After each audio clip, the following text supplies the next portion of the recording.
Hi, it's Don Byer from MonsterMortgage.ca. We're back in Leaside now with the second showing of the construction of this house that it's beginning to unfold. This house, last time we were here, I believe the foundation demolition had just occurred, and what we're showing here really is the existing wall structure. In this particular house, we kept up the south wall and the west wall, which was a requirement in Leaside in order to keep the setbacks from our neighbors, so we didn't lose space and we could build a bigger home. This house is about 3,400 square feet. In a minute we're going to meet the builder and talk briefly about some of the challenges that you face when you build from an existing foundation.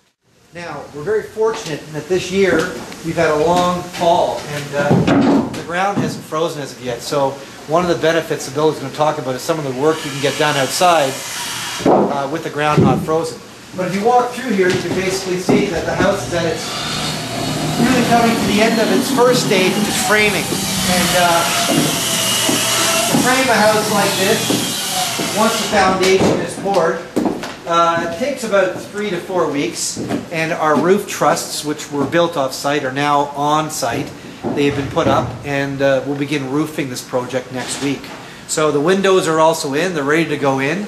And right now we're trying to get the house to a point where it's kind of airtight so that when we need it and when the guys begin to do the electrical work or plumbing and the drywall, that they're not working in an environment that's tricky or cold.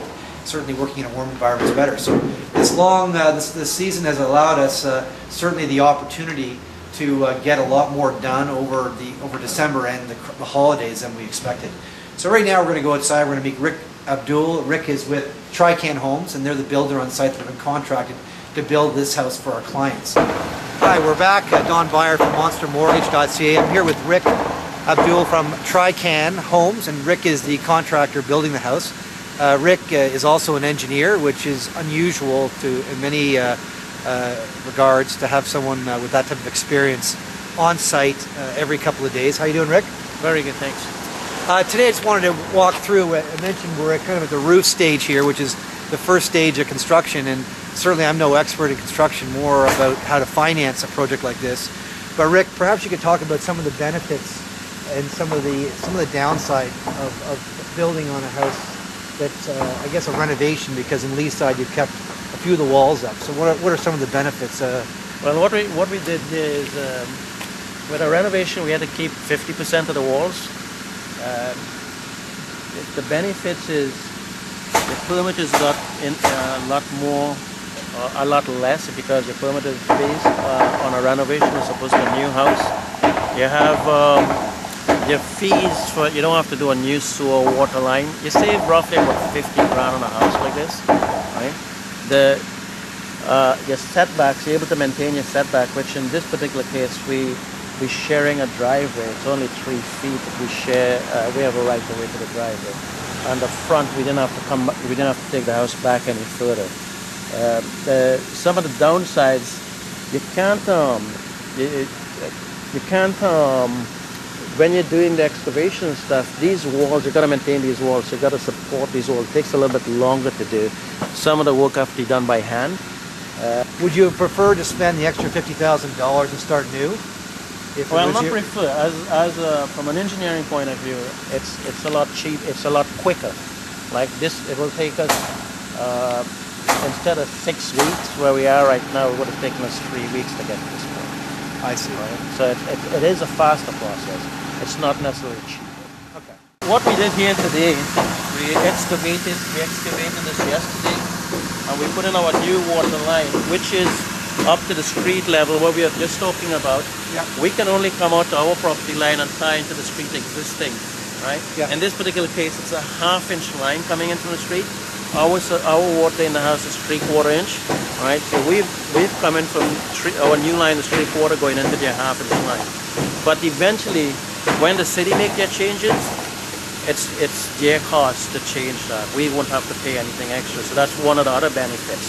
So have you tied the line in already? We've tied into their line. Oh, I see. Right? The inspector was here earlier to make sure it was tied in properly. I see. Okay, so they're not coming here to dig the street out? No, whenever they do the entire street, they come in and they change everything. Yeah. Then it's pretty much free for us. The cold room a little bit past. This is just underneath the risers here, right? So what we're going to do here, we're going to put a beam here rather than closing this off completely. And in here we have, this is what we call a backwater valve, right? And this is for the sewer main. So the sewer will never you will never have a flow into your house. It will cut off at this point, right? It's just a valve. It just trips if it ever gets to that point.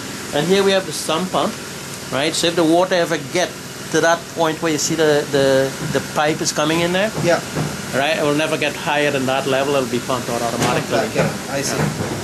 And we talked about this. This is kind of not new in the code, but certainly has been done. Yeah, it's been around. It's been around. I would say probably half a dozen years, but it is a code now. Yeah. Right. All new homes and North York definitely have it. I'm not sure if it's in Toronto yet. And last but not least, Rick, I know we're going to be back a number of times when the house is being built. It's certainly very noisy here today and becoming noisier. But what are some of the challenges you face over the next few weeks as the house is being built? I know weather is certainly not on your side likely, but... Right. What we are doing right now, actually we're trying to get the roof on. Once we do that, then we'll be able to get a lot more work done inside and we can close up. But what we are doing that we will not be doing if it wasn't this time of the year is trying to pour a slab in the basement. So we have sealed off the basement. We're going to heat it, right? And we have the stone for the underside of the slab, yeah, right? So that will be poured probably before the end of the week, which is kind of unusual. We'd like to have the floor up first. So we may have to come back and do some remediation later on. Now from a financing perspective, just so you know, this is kind of the end of the first stage, about 30% complete. Right now we're going to be doing an advance, which will be about $150,000 to cover the cost of where we are here today. And so again, we're going to probably do 3 or 4 advances. The cost of this construction for this project is about $600,000. So the first advance kind of gets us a roof stage. The second is drywall, and we'll talk about that next.